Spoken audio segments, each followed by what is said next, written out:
ஆன்மீக சகோதர சகோதரிகளே, உலக வரலாற்றில் இந்த பூமியில் நாம் பிறந்ததிலிருந்து இன்று வரை நம்மை விட்டு விலகாமல் இணை பிரியாமல் நம் வாழ்க்கையோடு துணையாக இருக்கும் சிலரை இப்பொழுது நாம் சந்திக்கப் போகின்றோம். அவர்களிடமிருந்து நாம் பெற்றுக்கொண்டிருப்பது அளவற்றது. ஆனால் அவர்களுடைய இன்றைய செயல்கள் மூலம் அவர்கள் நமக்கு சொல்லித்தரும் பாடம்தான் என்ன? நாம் அதை இன்னும் உணராமல் இருப்பதால்தான் இன்றைய உலகில் அமைதியை இழந்து சந்தோஷத்தை இழந்து இருக்கின்றோம்.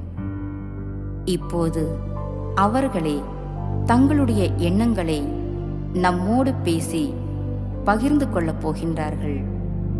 அவர்களுடைய கருத்துக்கள் நம்முடைய வாழ்க்கையில் நாம் இழந்த சாந்தி, சுகம், ஆனந்தத்தை மீண்டும் பெற மிக்க உறுதுணையாக இருக்கும். வாருங்கள், இப்பொழுது நாம் அவர்களை சந்திக்கலாம்.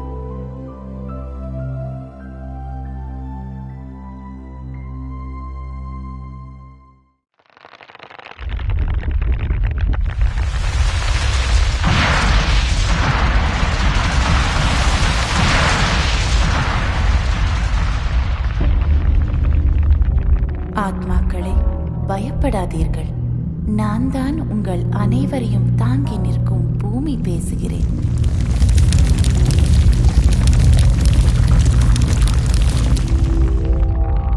என்னை நீங்கள் மிகவும் அன்பாக இயற்கை அன்னை, மதர்லேண்ட், பூமா தேவி என்று அழைக்கின்றீர்கள். உங்கள் உடலின் மூல ஆதாரமும் நானே.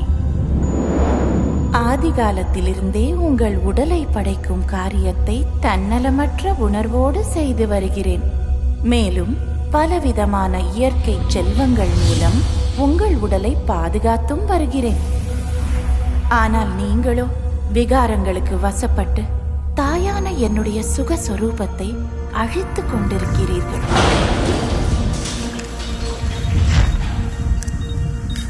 இதன் விளைவாகவே இன்றைய பூகம்பமும் நிலச்சரிவுகளும் எரிமலைகளும் உங்களை பயமுறுத்துகின்றன.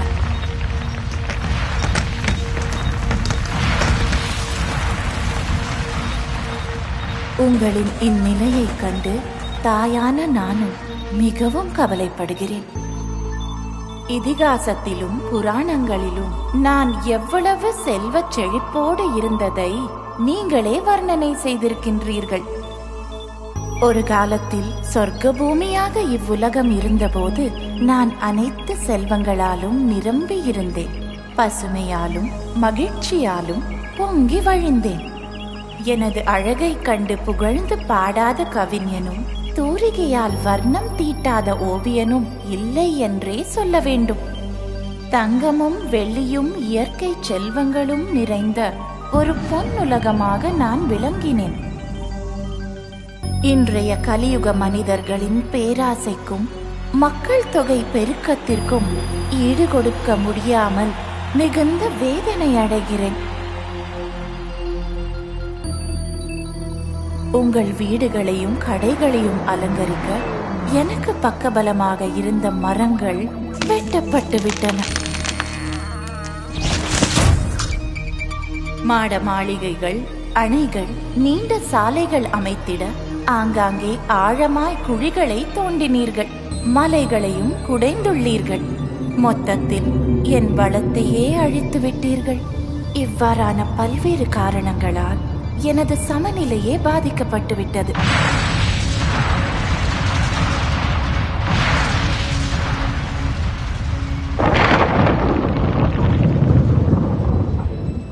பசுஞ்சோலையாக சொர்க்கமாயிருந்த நான் இன்று நாளுக்கு நாள் வறண்ட பாலைவனமாகிக் கொண்டிருக்கிறேன். இப்பொழுது நீங்கள்தான் உங்கள் தாயான என்னை மீண்டும் பசுமையாகவும் செல்வ செழிப்பாகவும் மாற்றி மகிழச் செய்ய வேண்டும். உங்களுடைய குணாதிசயங்களை மாற்றுவதன் மூலம் புதிய உலகம் படைக்கப்படுவதை காண ஆவலாய் இருக்கிறேன். எனது இனிய குழந்தைகளுக்கு மீண்டும் எனது அன்பான நிழலை தந்திட காத்திருக்கிறேன்.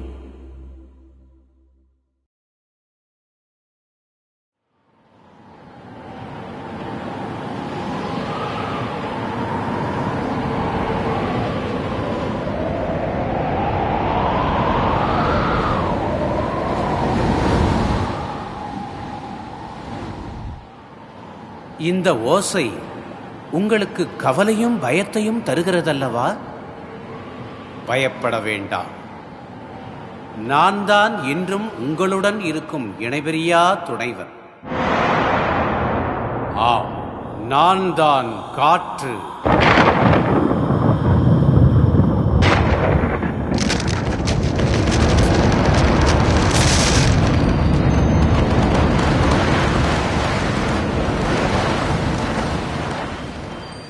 பிராணவாயு என்று பிரபஞ்சம் முழுவதும் வியாபித்து இருக்கும் நான் தான் உங்களின் உயிர் மூச்சு.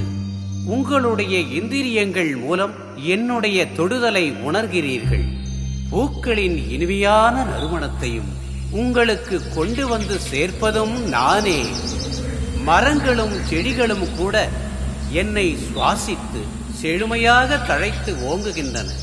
அதனால்தான் என்னை வாயு பகவான் என பூஜிக்கின்றீர்கள். நான் உங்கள் கண்களுக்கு புலப்படாவிட்டாலும் இந்த உலகம் உயிரோட்டமாய் விளங்க நானே காரணம். ஆனால் இன்றோ என்னுடைய கீழான நிலையை பார்த்து நான் மிகவும் மாசு அடைந்து விட்டதாக முகத்தையும் மூக்கையும் சுளிக்கின்றீர்கள். இதற்கு யார் காரணம்? மனிதர்களின் மாசுபடிந்த மூச்சுக்காற்றை சுத்தம் செய்ய இயற்கை அன்னை தாவரங்களை படைத்திருக்கின்றாள். இருப்பினும் ஒரு புறம் மனிதர்கள் காடுகளையும் மரங்களையும் அழித்துக் கொண்டிருக்கின்றனர். மறுபுறம் இயந்திர சாதனங்களும் ரசாயன தொழிற்சாலைகளும் எண்ணற்ற வாகன ஊர்திகளும் என்னை மென்மேலும் மாசுபடுத்திக் கொண்டிருக்கின்றன.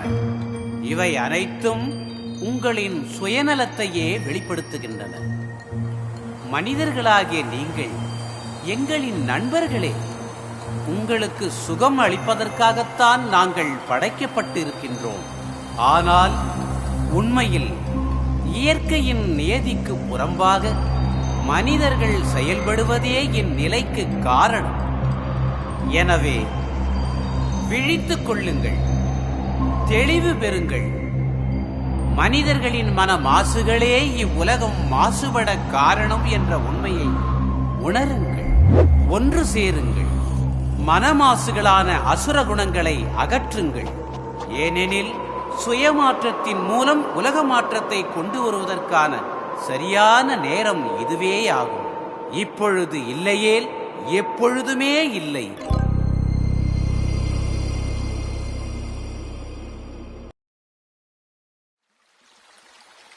நீர்வீழ்ச்சியும் ஆற்றில் பெருக்கெடுத்து ஓடும் நீரோட்டமும் மனதிற்கு எவ்வளவு சுகத்தை அளிக்கின்றன. அலைகளின் ஓசை உங்களின் மனத்திரையில் கடற்கரையை கொண்டு வருகின்றதல்லவா? நானும் பறந்து விரிந்து இருக்கும் கடலைப் போல உங்களின் வாழ்வின் எல்லையில்லா துணையாக இருக்கின்றேன். ஆம், நான் தான் நீர்.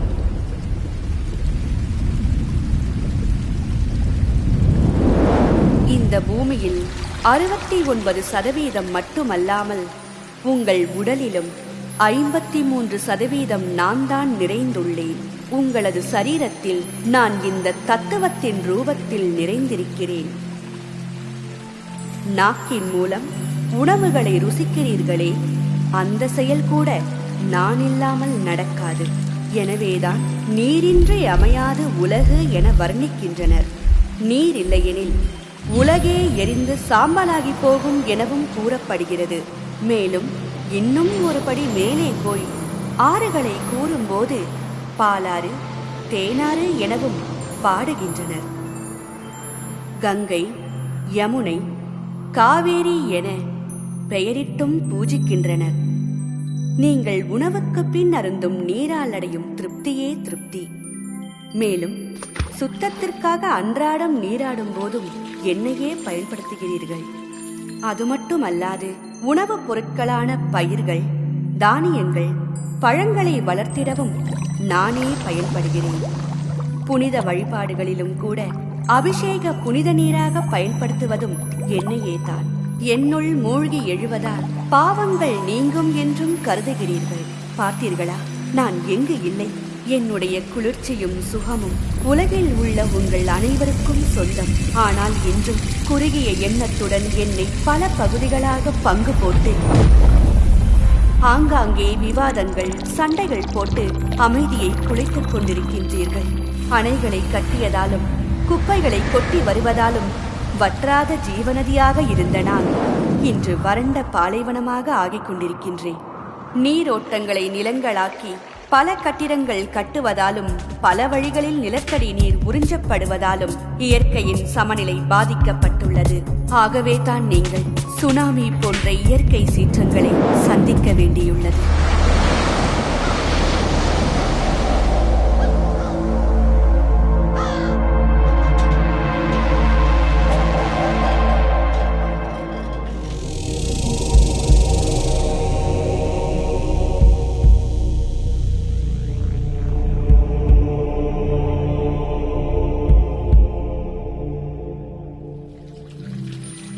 அமிர்தமாகவும் தெளிந்த நீரோட்டமாயும் ஓடிக்கொண்டிருந்தேன். ஆனால் உங்கள் உடலை தூய்மைப்படுத்திய நான் இன்று மாசுபடிந்து விட்டமையால் என்னையே தூய்மைப்படுத்த வேண்டிய நிலைக்கு வந்துவிட்டேன். முழு உலகிற்கும் விலைமதிப்பற்ற சேவையை இலவசமாக வழங்கி வரும் என்னை இன்று பாட்டில்களில் விலை கொடுத்து வாங்கும் அளவிற்கு எளிதில் கிடைக்காத பொருளாகிக் கொண்டிருக்கின்றேன். விலை மதிப்பற்ற வாழ்க்கையை வழங்கும் எனக்கு விலை நிர்ணயம் செய்து கடைத்தெரு பொருளாக்கி விட்டீர்கள். உங்களுடைய இச்செயல்களால் நான் வருந்துகிறேன். என்னுடைய கடந்து போன பொற்காலம் மீண்டும் வராதா என ஏங்கிக் கொண்டிருக்கின்றேன். எனது நேற்று இருந்த நிலையையும் இன்று இருக்கின்ற நிலையையும் சற்று எண்ணி பாருங்கள். மீண்டும் உலகில் நல்லிணக்கமும் சகோதரத்துவத்தையும் வளர்த்துக் கொண்டு அதன் மூலம் உலகில் சுகம், சாந்தி மற்றும் ஆனந்தம் நிலவச் செய்யுங்கள். எங்கும் ஒற்றுமை உணர்வு நிலவிட உதவுங்கள். உங்களது சிரேஷ்டமான சிந்தனை, பார்வை மற்றும் செயல்களின் மூலம் நான் மீண்டும் சுத்தத்தையும் குளிர்ச்சியையும் பெறுவேனாக.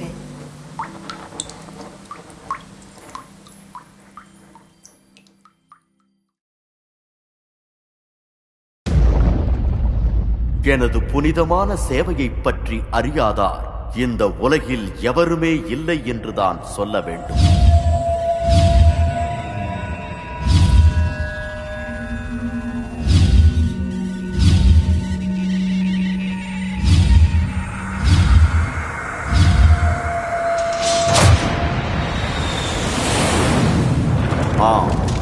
நான் தான் அக்னி. இப்பூமியில் உள்ள அனைத்து ஜீவராசிகளின் வளர்ச்சிக்கு உறுதுணையாக இருக்கும் சூரியனும் நானே. என்னுடைய ஒளியின் ஆதாரத்தில்தான் உலகை நீங்கள் காண்கிறீர்கள். நான் இல்லையே உங்கள் வாழ்க்கை இருளடைந்துவிடும். பகலில் மட்டுமல்லாமல் இரவிலும் விளக்குகளாக நான் ஒளியை அளிக்கின்றேன். உங்களுடைய அன்றாட அவசியங்களை பூர்த்தி செய்யும் மூல ஆதாரமும் நானே. உங்களுக்கு வெப்பமும் வெளிச்சமும் தரும் நானே. மழைக்கும் காலநிலை மாற்றத்திற்கும் காரணமானவன். அது மட்டுமல்ல, உங்கள் வீட்டு அடுப்படையிலிருந்து ஆலய வழிபாடுகளில் தீபாராதனையாக நானே உபயோகப்படுகிறேன். உயிர் உடலை விட்டு பிரிந்த பின் அந்த உடலை எரிக்கும் கடைசி கால கிரியையை செய்வதும் நான் தான். இப்படி உங்கள் வாழ்க்கையில் எல்லா துறைகளிலும் எல்லா நிலைகளிலும் உறுதுணையாக இருக்கும் என்னை சில சமயங்களில் தவறாக அழிவு காரியங்களுக்கும் பயன்படுத்தி விடுகின்றீர்கள். குரோதம் மற்றும் வன்முறைக்கு வசப்பட்டு அரசு மற்றும் பொது சொத்துக்களுக்கு நஷ்டம் ஏற்படுத்துகிறீர்கள். உங்கள் பலத்தை நிரூபிப்பதற்காக யுத்தங்களிலும் அணு ஆயுதங்களிலும் என்னை தவறாக உபயோகிக்கிறீர்கள்.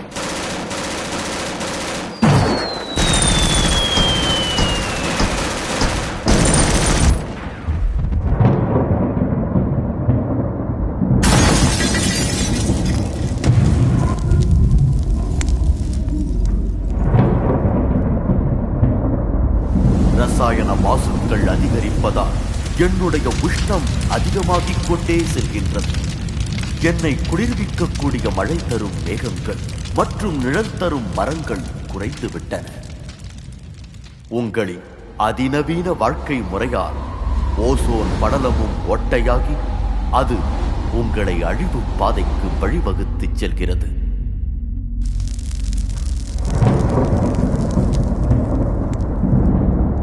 படைப்பின் ஆரம்ப காலத்தில் நான் மிக அமைதியாகத்தான் இருந்தேன்.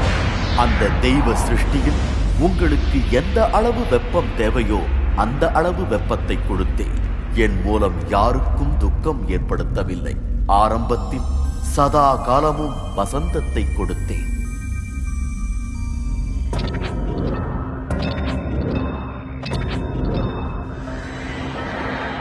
சிறிது கவனம் செலுத்துங்கள். உங்களுடைய அத்துமீறிய செயல்கள் மற்றும் பேராசைகளாலும் எந்தவித நன்மையும் ஏற்பட போவதில்லை.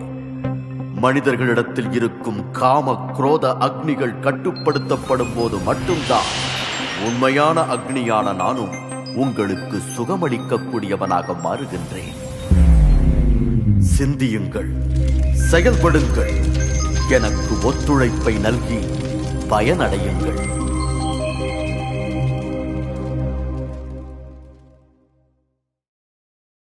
எனது இனிமையான குழந்தைகளே, என்னை ஈஸ்வர், அல்லாஹ், சிவா, யகோவா, காட் என்றெல்லாம் அழைக்கின்றீர்கள். எனக்காக கோயில்களும் மசூதிகளும் தேவாலயங்களும் குருத்வாராக்களும் கட்டினீர்கள். வேத சாஸ்திர புராணங்களையும் இதிகாசங்களையும் எழுதினீர்கள். என்னை அடைவதற்காக ஆராதனைகள், பிரார்த்தனைகள், வழிபாடுகள் செய்கிறீர்கள். மேலும் என்னுடைய பெயரால் சண்டையும் போட்டீர்கள். எனக்காக பலவிதமான தியாகங்களையும் பலிகளையும் செய்கிறீர்கள். எனினும் என்னை நீங்கள் சரியாக அறியவும் இல்லை, அடையவும் இல்லை. என்னை அறிவதற்கு முன்பு முதலில் நீங்கள் யார் எனும் உண்மையை உணருங்கள். நீங்கள் அறியாமையால் உங்களை இந்த பௌதீக உடல் என்று நினைப்பதால் தான் ஜாதி, மதம், நாடு, மொழி என்ற பெயரில் பிளவுபட்டு இருக்கின்றீர்கள். இந்த ஊனக்கண்களால் காணும் அழியக்கூடிய இந்த உடல் நீங்கள் அல்ல. நீங்கள் ஓர் அழிவற்ற சக்தியான ஆத்மா. ஒளிப்புள்ளி வடிவாக நெற்றியின் மத்தியில் இருந்து கொண்டு இந்த உடலை இயக்குகின்றீர்கள். ஆக நீங்கள் அனைவருமே இந்த உடல் மூலம் செயல்படும் ஜீவாத்மாக்கள் என அனுபவம் செய்யுங்கள்.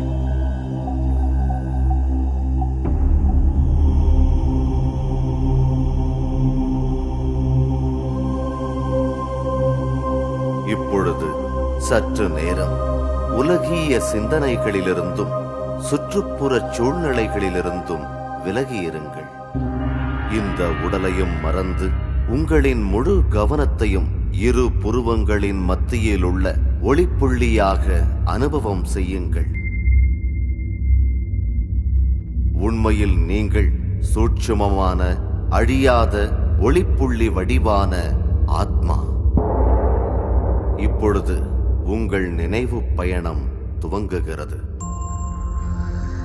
நீங்கள் படிப்படியாக பூமி மற்றும் உங்கள் உடலை விட்டு விலகி விண்வெளியை நோக்கிச் செல்கின்றீர்கள்.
சூரிய, சந்திர, நட்சத்திர மண்டலங்களையும் கடந்து இப்பொழுது நீங்கள் பொன்னிறமான ஒளி நிறைந்த ஒரு உலகை வந்தடைந்து விட்டு பரந்தாமமாகிய வீட்டில் ஒளிப்புள்ளியாகத்தான் இருந்தீர்கள். பின்பு நீங்கள் உங்கள் நாடக பாகத்தை நடிப்பதற்காக பூமிக்குச் சென்று அவரவர்களுக்கான சரீரத்தை ஆதாரமாக எடுத்தீர்கள். இந்த அழிவற்ற உலக நாடகம் சத்யுகம், திரேதாயுகம், துவாபர் யுகம் மற்றும் கலியுகம் என 4 யுகங்களாக உள்ளன. ஒவ்வொரு யுகத்தின் காலம் 1250 ஆண்டுகளாகும். 4 யுகங்கள் சேர்ந்த இந்த சிருஷ்டியின் மொத்த ஆயுட்காலம் 5000 ஆண்டுகளாகும். இந்த 5000 ஆண்டு நிகழ்வுகள் மீண்டும் மீண்டும் இப்புவியில் மிகச்சரியாக நடைபெறுகின்றன. கல்ப ஆரம்பத்தில் பூமியில் மனிதர்களும் ஜீவராசிகளும் ஏன் இயற்கை தத்துவங்களும் தூய்மையாக இருந்தன. அப்பொழுது இந்த உலகம் சுகம், சாந்தி, ஆனந்தத்தினால் நிரம்பி வழிந்தது. இந்த சமயம்தான் சத்யுகம் மற்றும் திரேதாயுகம் என்று அழைக்கப்பட்டது.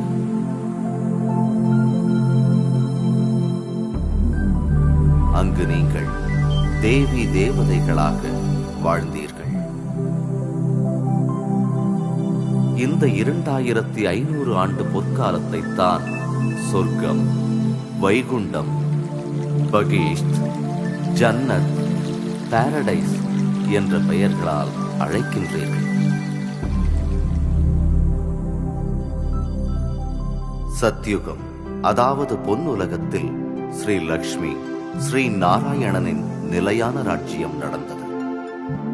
அதன் பிறகு திரேதாயுகத்தில் ஸ்ரீ சீதை மற்றும் ஸ்ரீராமரின் ராஜ்யம் நடந்தது.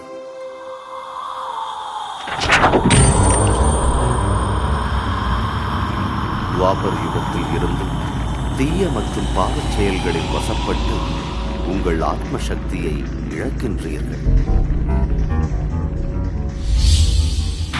இந்த யுகத்தில் தான் பல மத தலைவர்கள் அவதரித்து தங்களின் மதங்களை ஸ்தாபித்தார்கள். ஆரம்பத்தில் மதங்கள் மனிதர்களை இணைப்பதற்காகவும் நல்வழிப்படுத்துவதற்காகவும் தான் உருவாக்கப்பட்டன.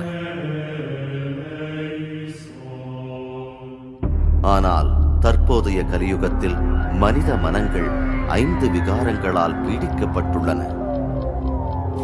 இதனால் பஞ்ச தத்துவங்களும் கூட தரம் இழந்துவிட்டன. கூடவே நீங்களும் அமைதி, மகிழ்ச்சியை இழந்து தற்போது துக்கத்தின் அலைகளிலிருந்து விடுபட என்னை நாடி பலவாறாக அழைக்கின்றீர்கள். யதா யதா ஹி தர்மஸ்ய க்ளானிர்பவதி பாரத அப்யுத்ഥാനமதர்மஸ்ய ததாத்மானம் ஸ்ருஜாம்யஹம் பரித்ராணாய சாதூனாம் விநாசாய ச துஷ்கிருதாம் தர்ம சம்ஸ்தாபனார்த்தாய சம்பவாமி யுகே யுகே. எப்பொழுது அதர்மம் ஓங்குமோ அப்பொழுது அதர்மத்தை அழித்து மீண்டும் சத்திய தர்மத்தை நிறுவி புத்துலகை படைக்க நான் இந்த பூமியில் அவதரிக்கிறேன். நான் அவதரிக்கும் இந்த திவ்ய அவதார காலமே சங்கம யுகமாகும். கலியுகம் மற்றும் சத்யுகத்தை இணைக்கும் இந்த சங்கம யுகம் அனைவருக்கும் நன்மை அளிக்கும் காலமாகும். கீதையில் கொடுத்த உறுதிமொழியை நிறைவேற்ற இப்பொழுது பாரத பூமியில் நான் அவதரித்து விட்டேன். பிரஜாபிதா பிரம்மாவின் மனித உடலில் பிரவேசித்து கீதா ஞானம் மற்றும் ராஜயோகத்தின் மூலமாக ஆத்மாக்களாகிய உங்களை தூய்மையாக்கும் மகான் காரியத்தை செய்து கொண்டிருக்கின்றேன். இப்பொழுது நீங்கள் உங்கள் தேகம் மற்றும் தேக சம்பந்தங்களை மறந்து உங்களை ஆத்மா என உணர்ந்து பரம்பிதா பரமாத்மாவாகிய என்னை நினைவு செய்யுங்கள். இந்த ராஜயோகம் மூலம் பல பிறவிகளாக நீங்கள் செய்த பாவங்கள் அழிக்கப்படுகின்றன. மேலும் நீங்கள் அனைத்து குணங்களாலும் சக்திகளாலும் நிறைந்து பரிபூரண நிலையை அடைவீர்கள். கவனம் இருக்கட்டும், பஞ்ச தத்துவங்கள் கூட உங்கள் பரிபூரண நிலைக்காக காத்துக் கொண்டிருக்கின்றன. என்னுடைய அன்பான குழந்தைகளே, பல பிறவிகளாக தேடிக்கொண்டிருந்த இறைவனாகிய என்னை உணருங்கள். உங்களுடைய ஆத்ம தந்தை நானே. நான் யார், எப்படி இருக்கிறேன் என்பதை சரியாக புரிந்து கொண்டு என்னுடைய சிரேஷ்டமான வழிப்படி நடப்பீர்களாக. சுகம் நிறைந்த சொர்க்கத்தில் பல பிறவிகள் வாழ்வதற்கான பாக்கியத்தை அடைவீர்களாக. ஓம் சாந்தி சாந்தி சாந்தி.